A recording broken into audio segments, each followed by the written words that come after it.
Patrick Bateman. Peter Michaels. What's here again. At Communal You Creative fucked it Communal up. Creative Studios. First time. Damn it, take two. Communal Creative Studios in Red Deer, Alberta, as we wrap up the year. We're mailing it in. Right? We could just... No, we're not. Completely mailing it in. I'm not. Speak for yourself, goddammit. I was listening to a buddy of yours last night. A buddy of mine. Yeah. Interesting. Christmas songs? No, this will be our third episode in a row. We could talk about Hans Zimmer. Oh, no way. No way. What were you listening to? Did you know what he's got some music in? Is it Spider-Man? The new Spider-Man. Oh, flick, interesting. Yeah. Was it good? Which I didn't even realize. Just because you got to stick around through the credits. Yeah. So the credits are rolling, and I'm reading all the... Right, Hans Zimmer. Like, maybe Patrick will be into Spider-Man now. I'll give it a spin, but I did read the Spider-Man plot on, I don't know, was it Friday? I think it was Friday I read the plot and understood none of it. Yeah, well, I think I understood three names. Yeah, if you haven't been... There was even stuff that I missed out, and I've been... Oh, really? Yeah. And like I said to you guys earlier, they could definitely go for some low-hanging fruit in this one. Yep, it seems pretty easy. Anyways, we don't need to talk about that. Hans Zimmer, the highlight of the show. That's good. Yeah, he is one of the best, if not the best, as was boldly stated by myself and myself only. I couldn't tell in that last episode if Charlotte Command wanted to argue that point or if she agreed. I wasn't sure. Yeah, I think she agreed, but didn't want to go on record. Oh, okay. As agreeing. Shouldn't put words in her mouth. That was my takeaway on that. Well, we're here, and it's just about. We're pretty much in the holidays. Yep. You're wearing your ugly Christmas sweater? Yes, I'm wearing my ugly Christmas I went for the sweater. low-hanging fruit. And it's a Maple Leafs sweater for those just listening. Yes, it is. Not just a sweater, a jersey, a Clarkson jersey. I thought we don't call them sweaters. I don't know. Do we? I don't know. Is that hockey terminology? That one almost looks sweater. Because it's an old school. Or is that? I think I remember getting this, and you're like, it's fake. It does look like one of the knockoff ones. You're like, I know these things. It's fake. But anyways, we wanted to do something for the next couple of weeks because we're all taking a few days off here and there.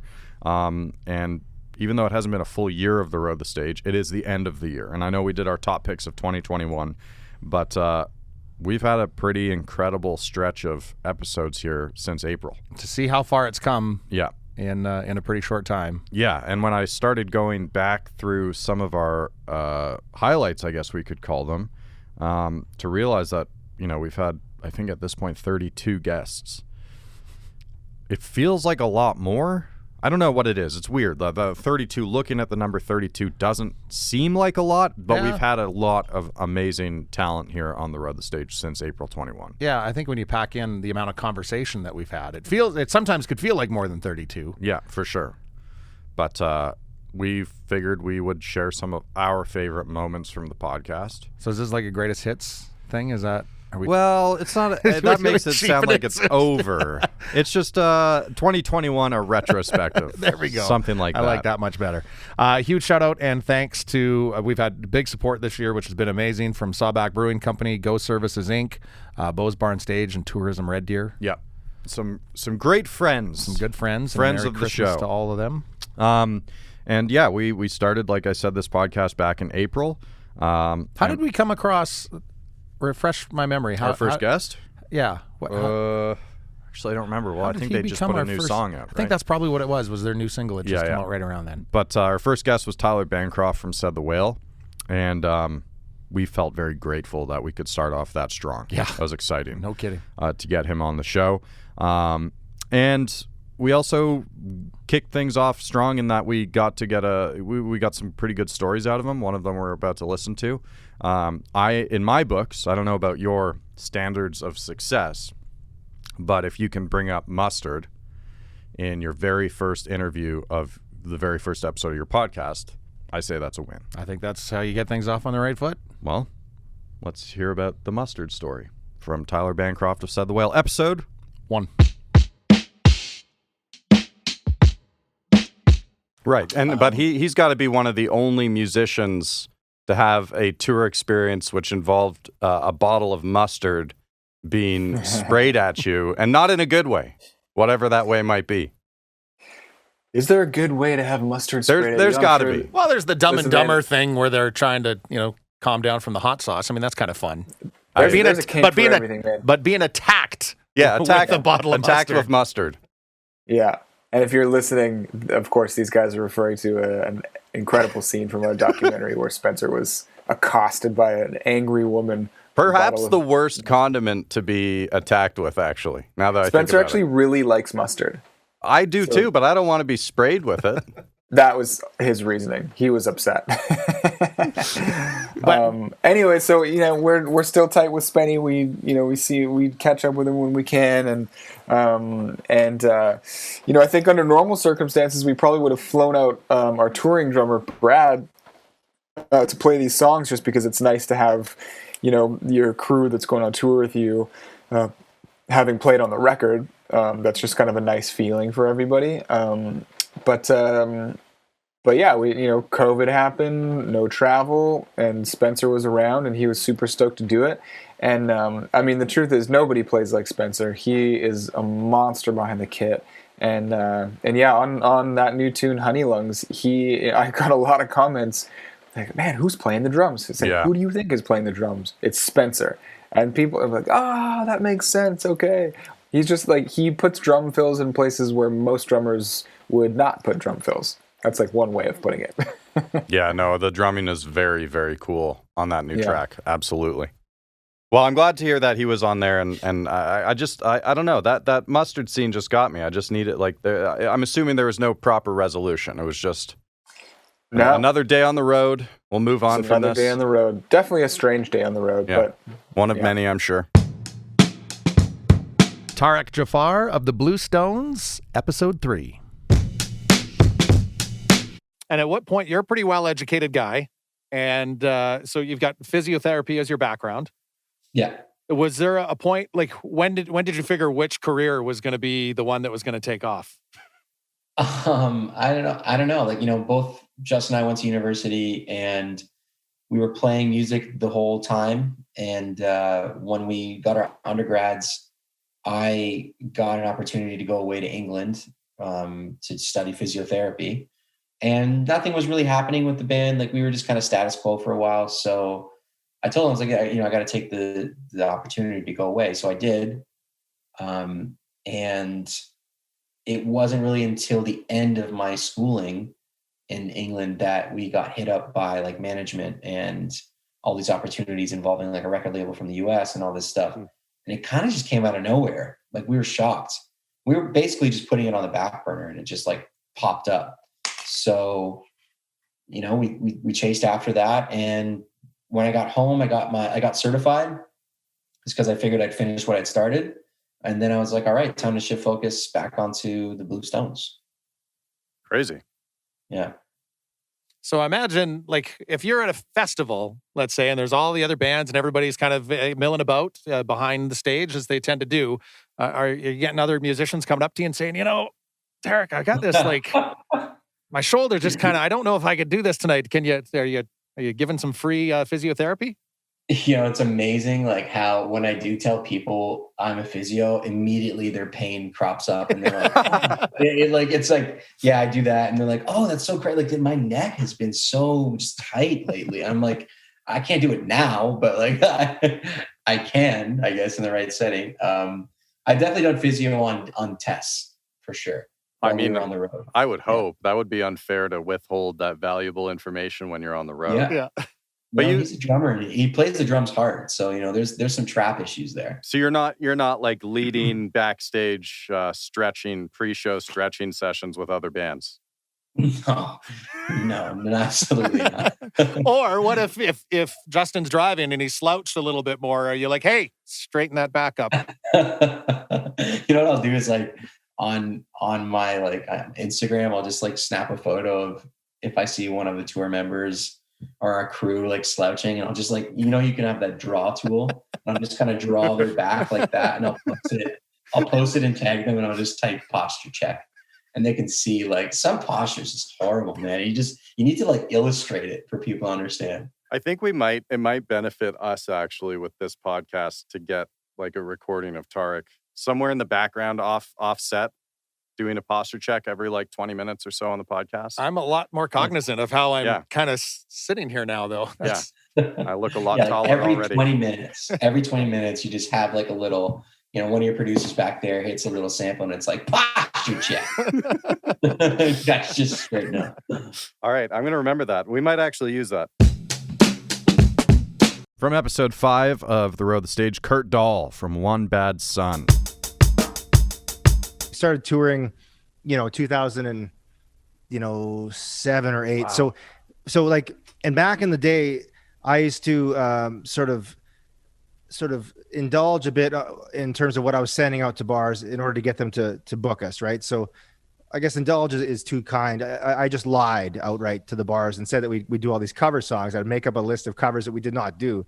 So the bar booked us, and it wasn't the bar's fault. Like I shouldn't badmouth the bar. It was just like they booked us thinking we'd be like 90% covers, and of course we were, 90% originals. And back then, as you know, Pete, like our originals were heavier, and they also were not as good. So we play this venue. And back then we're doing like 3 set nights, which is like, that's a bit egregious, like in terms, like that's a lot of music, especially when it's loud as hell and heavy. And so after the first set, I'm like, no one's in the bar except for our, as you know very well, probably our most hardcore long-term fan, Craig, my best friend in the world. Craig is there smiling ear to ear like he always has since day one. And then there's like people trying to hook up with girls and playing pool. And no one gave a shit about us. Like the crowd hated us. There's maybe, 17 people there. And besides Craig, like 16 of them hated us, and the sound guy comes up to me afterwards, after our first of 3. And he's like, where are the fucking covers, man? And I was like, well, we threw in Civil War. We used to cover Civil War by GNR. And he's like, well, that's not going to fucking cut it, man. Like you got to play covers if you're going to survive this night, and we just looked at each other, and I think we started the next set. We only knew like 5 covers, so we were effed, right? Like we couldn't do it. But in those days, we just looked at each other, and sort of like, I'm not sure how we, like, looking back now, I couldn't, like the me of 2021 couldn't handle, like I wouldn't be able to get through that, like playing to a crowd that hates what you're doing. I wouldn't have the wherewithal to just get through it all. But back then we did it every time. And so long story short, every time I'm side stage at Bose at a sold out show, I think of that night and just, and that's why I'm smiling half the time on stage. Cause we have it so good. We're so lucky to be where we are.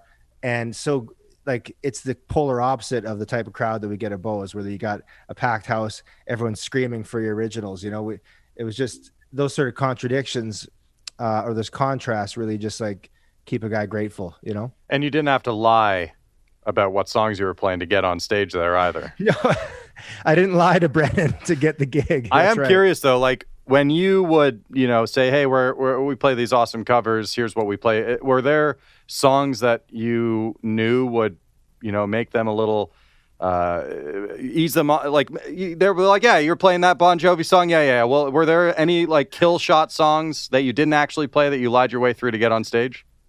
Oh yeah. Big time.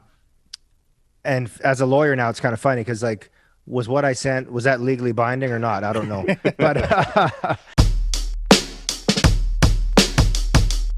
one of my favorite things that we've heard from a lot of our guests, and it's become a little bit of a theme on the show, is getting going as a band and that period of time where you say yes to absolutely everything. Or in Kurt's case, you say yes even when it's not totally the truth. 100%. You do what you got to do to get the ship afloat. Important lessons for any aspiring musicians or bands that might gain some knowledge from some of our guests on the road the stage.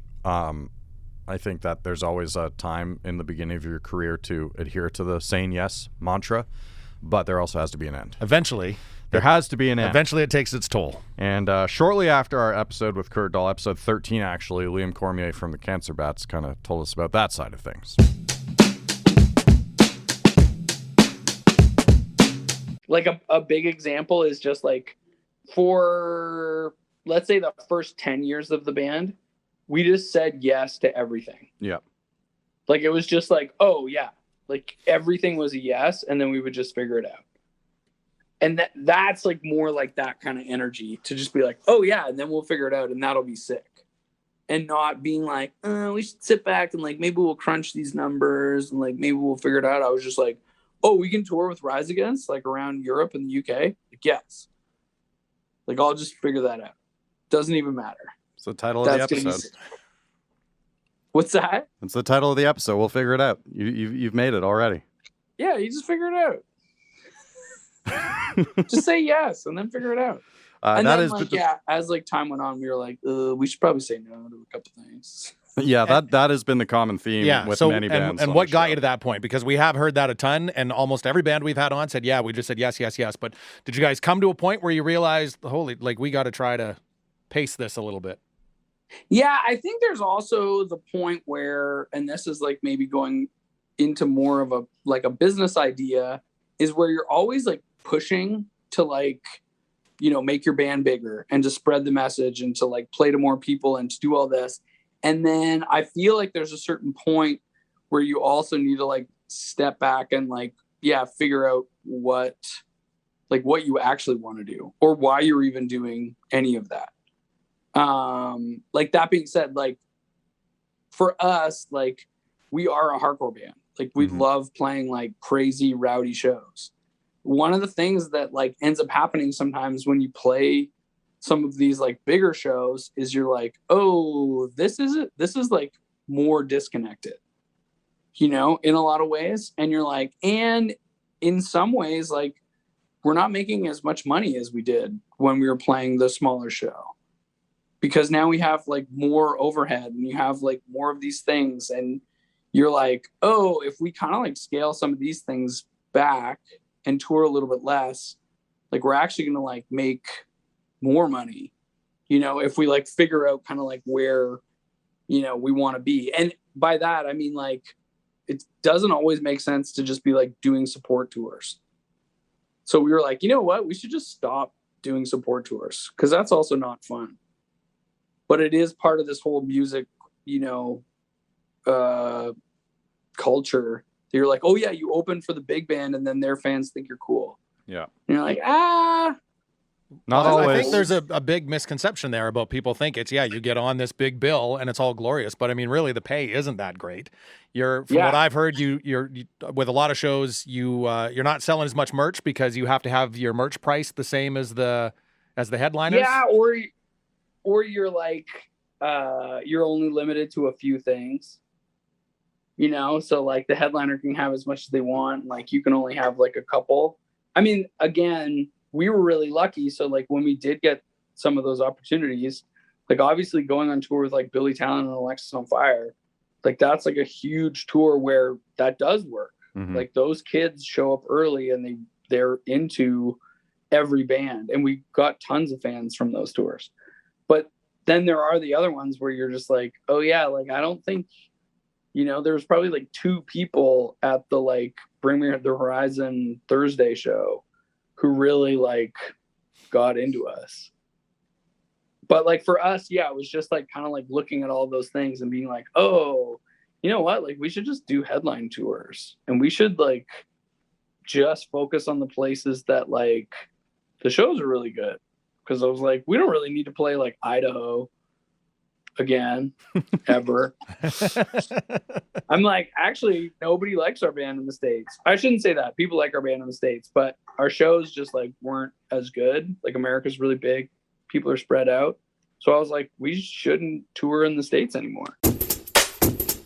Dave Ritter from the Strumbellas from episode 4.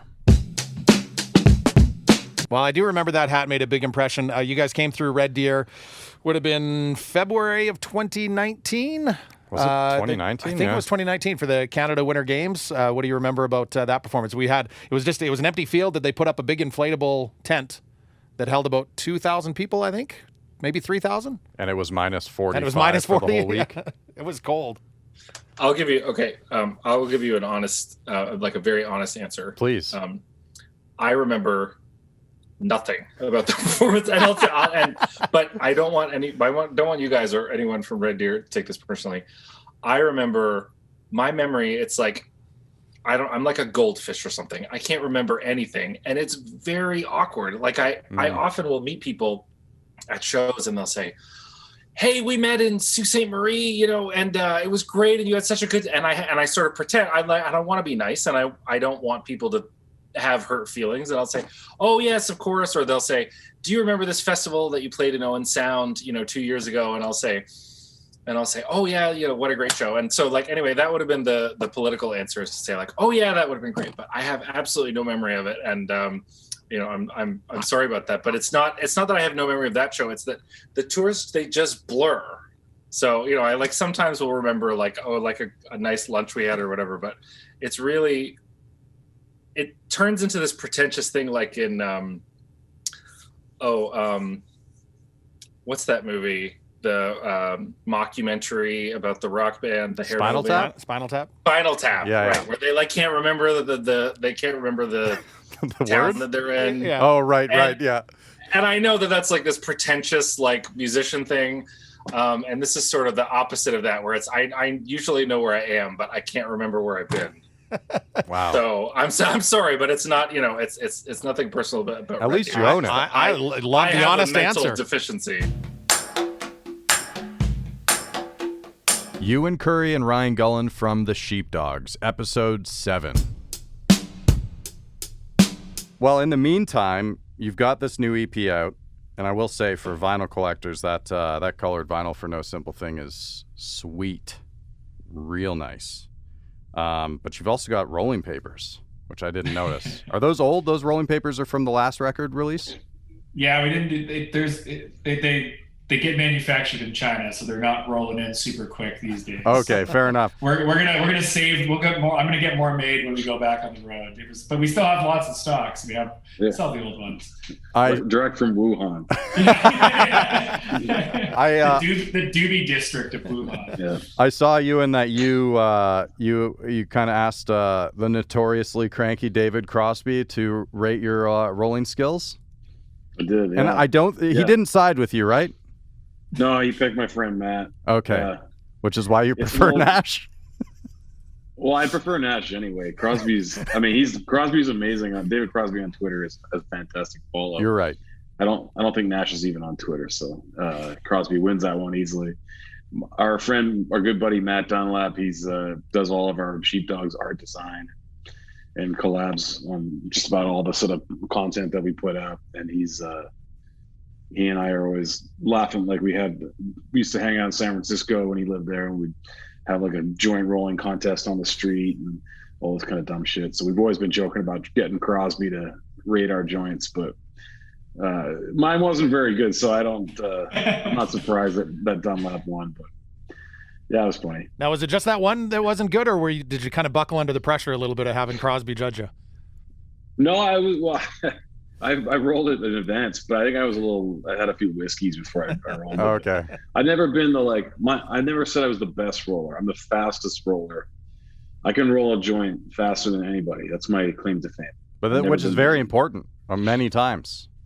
It comes from hanging out in bars and rolling it behind a couple pint glasses and then sneaking out for a doobie or whatever. I was always doing that kind of thing. So you're not applying for that role or that position, that paid position with Snoop Dogg anytime soon, unless he needs really fast Snoop joints. He'd be pissed at my J's.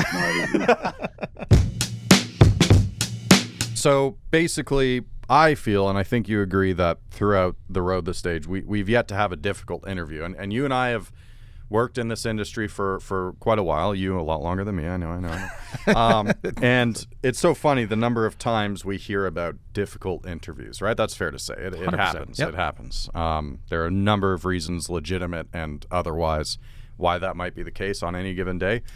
The fact that we've had 32 guests in the music industry, and we haven't had a single difficult interview, right? Single one. There has been no pulling teeth. Yeah. There's just great conversations. No David Crosby experiences where he shits on your joint rolling skills.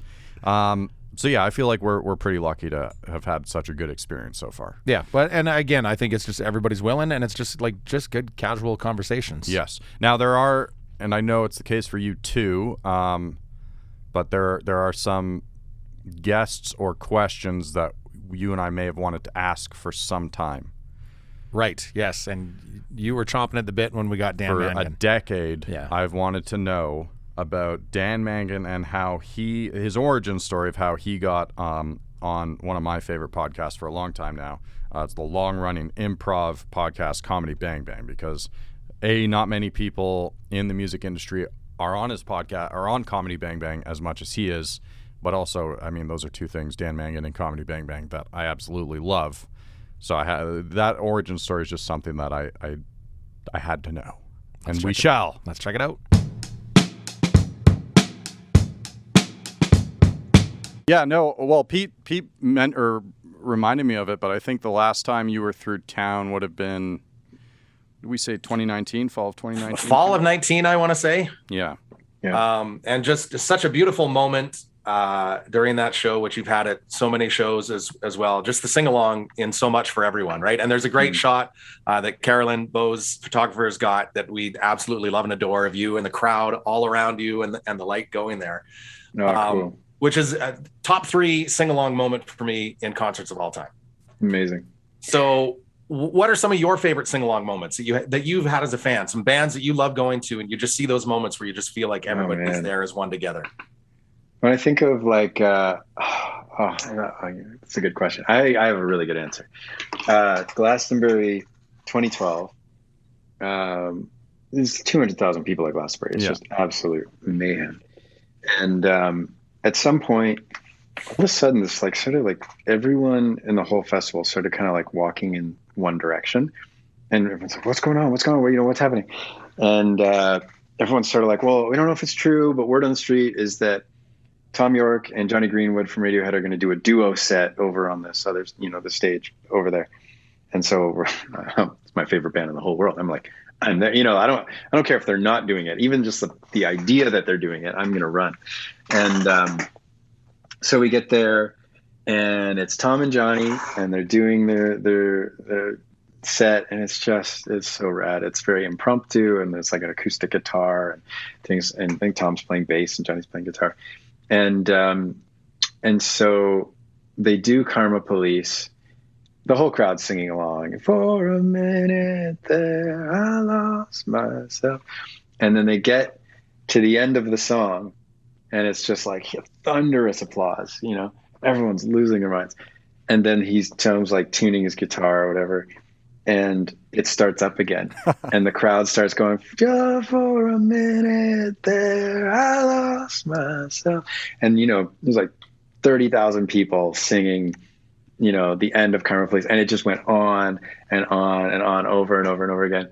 And Tom and Johnny just have this big smile on their face, kind of thing. And it was just like a really special sing-along moment for sure. And it was completely impromptu. They weren't asking us, that's a very un-Radiohead thing to do, like ask people to sing along. They would never do that. Yeah, that's for losers like me to do.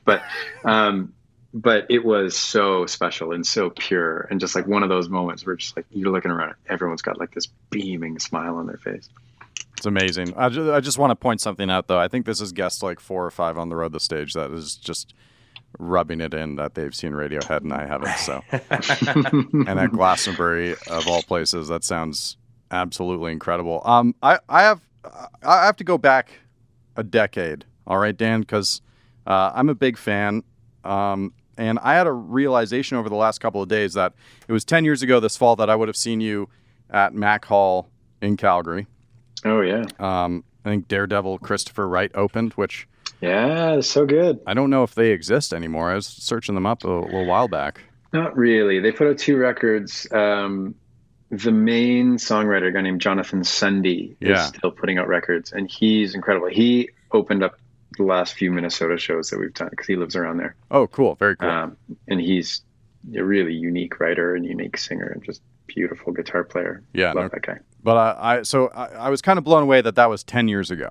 And then I had another realization because I've always wanted to talk to you about how you got connected to this certain podcast. And I realized the other day that I actually probably started listening to this podcast because you were on it. Because you were on Comedy Bang Bang for the first time like 2 months before that Calgary show. Right. And I love that show. That was like, wild, man. How So what happened? How did that happen? I think that my publicist had sent, a compact disc of Oh Fortune to Scott Aukerman. Wow. And I was in LA, and you get like a day sheet from the tour manager, and it's like, this is what you have to do today at 2 p.m. You got to go and be on this thing. Right. And generally it's like you got to go to a radio station and do like a gab, or you got to go do this interview, whatever. And so I'm like, I'd never heard of Scott Aukerman. Yeah. Never heard of Comedy Bang Bang. I know nothing about this whole scene. And I'm like, Comedy Bang Bang? Like, I'm not a comedian. Why, like, this seems really strange, but whatever, you go where you're told. And so I go and I walk in the door, and Scott introduces himself, and I'm like, hey, how's it going? And then Sarah Silverman walks in. Yeah. And I'm like, well, I know who she is. Like, she's a famous comedian. That's crazy. And then Nick Kroll comes in, and I didn't know Nick Kroll at the time. This was before the Kroll show and, some of his more breakthrough stuff. But, it was clear that they all knew each other, and there was like a scene. And it was kind of weird, because here I am singing my like sad sap songs and they're all ridiculously funny. Yeah. And so I realized really, really quickly, like, okay, this is a comedy podcast. You were not asked to be here for your comedy. Don't try to be funny like they are, because they're professionally funny. But maybe there's room here to try and like not drown completely, and like, and so I've now been on the show 5 times. Scott's been so good to me. And, I've gotten to meet like Lauren Lapkus and Paul F. Tompkins, and actually Lauren Lapkus's husband, Mike, has now become like one of my best friends in the world. There's a scene, there's like an incredible scene in and around that podcast of all these amazing comedians. And so I've been on it 5 times, and I've just learned it's like you have to make yourself known, because if you're just the quiet mouse in the corner, that's not good either. But it's like it's the same thing when I'm performing. Like, I've been told at gigs like, oh, you're really funny, man, you should do comedy. And I'm like, that's the last thing I should do, because me being even remotely comical is like the relief from all the sad songs I'm singing. Yeah. And so within the context of here's a dude playing sad songs, it turns out that in between songs, he every now and then has something funny to say. That is like that. It's respite from, it all being so serious. Yeah. And so it works in that context. And so I have to play to that when I'm on the show, and I have to try and keep up. And it's crazy. Like, these people are the fastest witted people. They're all professional improv. Some like the best of the best. The best of the best. The best, like the most, like, like Paul F. Tompkins, like, this guy has done more improv than anybody, and so you're trying to like swim with the sharks a little bit, but as long as you just get in, like, and you don't take up airtime too. That's the other thing. Like, when you're not singing, like, don't try and like soak up airtime. Just get in there for a comment, like every 5 to 7 minutes. And, if you can get like a grin out of these people, you're golden. But I had one moment where I made Scott Aukerman like belly laugh, and it was golden. Like to make somebody whose job is comedy actually crack up. Yeah. Is, like, is there a more difficult accomplishment on this planet? I'm not sure. It's like Aukerman, PFT obviously, and Lapkus, unreal, and that whole circuit of improv comedians that go through that show. I feel like Aukerman doesn't get enough credit for kind of corralling them all over the years. Maybe he does, but So do you remember, was it in that first episode that you made him laugh like that? No, it wasn't. It was actually with John Mackey and Will Hines. Right. Yeah. And it was a musical moment. Will Hines' character was talking about the In Vogue song. Which one is it? What's their big hit? Their biggest? No, it's not Never Gonna Get It. Anyways, Free Your Mind. Free Your Mind. Maybe that's it. Yeah. But there's this moment in the song where it goes like, and now it's time for a breakdown. And so there was this whole bit around that moment. And like callback is such a thing in comedy. Like if you can like call back later a reference to an earlier thing.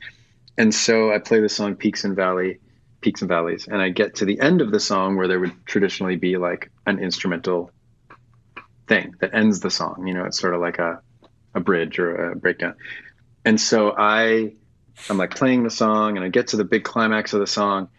And then as I get there, I look right at Will Hines, and I kind of nudge him a little bit, like, you know, with my foot or something like that. Like, here's your moment, man. And he goes, I know, it's time for a breakdown. And then I finish the song with the big eruptus, like, you know, kind of climax. And it was a moment that, you know, couldn't have been manufactured, but it caught Scott so off guard that he properly was like laughing, like kind of like, you know, that thing where somebody like leans forward in the chair, like kind of like a real knee slapper moment. Which for context, for those that doesn't happen very often with him. He's very good at staying pretty straight on that show, but also they do not have musical guests a lot. No. So I was always intrigued by how you ended. Like, I just assumed that they must have taken a real liking to your music.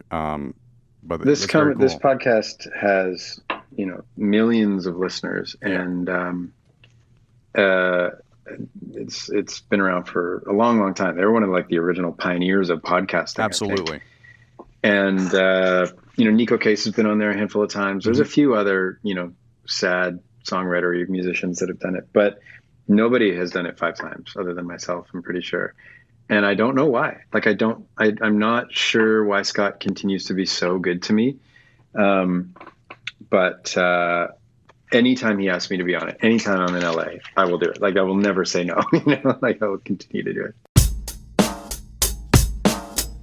I forgot that Dan Mangan episode is you weren't actually here. No, that was the one I did. Yeah, you were quarantining, which would have been late September, early October. Really? What? Yeah. For real? Yeah. Oh my God! Yeah, because it's flying by.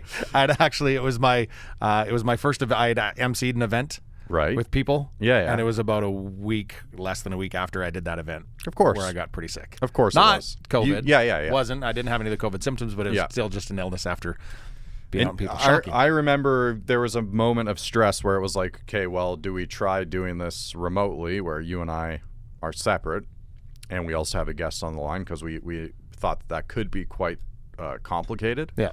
And that I is thought like, it worked out fine. We talk about the conversations and how easy they've been, and that is the challenge that, you know, some people might not realize is when you're doing these things over Zoom, there's lags, there's delays, there's gaps. You can talk over top of each other, and honestly, like that, it's worked pretty seamlessly. Yeah, especially when you have a guest like Dan Mangan, who is a pretty good talker. He's a great talker. Pretty good storyteller. And you just sit back and let him tell the stories. Exactly. It makes us feel like we're not doing much, doesn't it? Anyways, we hope you enjoyed some of our favorite moments from 2021 on the road to the stage. However, those are only half of them. Round 1.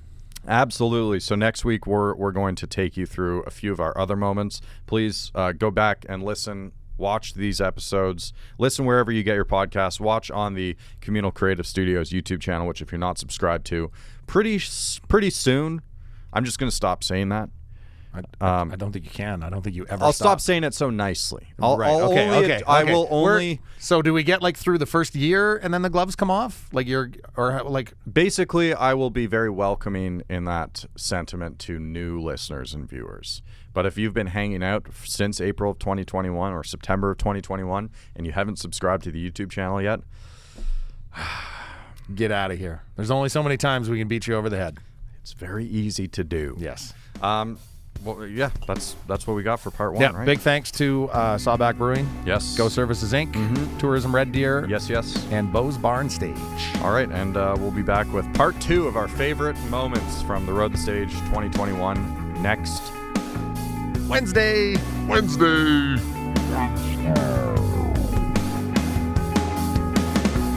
The Road to the Stage is produced by Ryan Kuly and Ryley Surian at the Communal Creative Studios in Red Deer, Alberta. In partnership with Go Services Inc., Sawback Brewing Co., Tourism Red Deer, and Beau's Bar and Stage.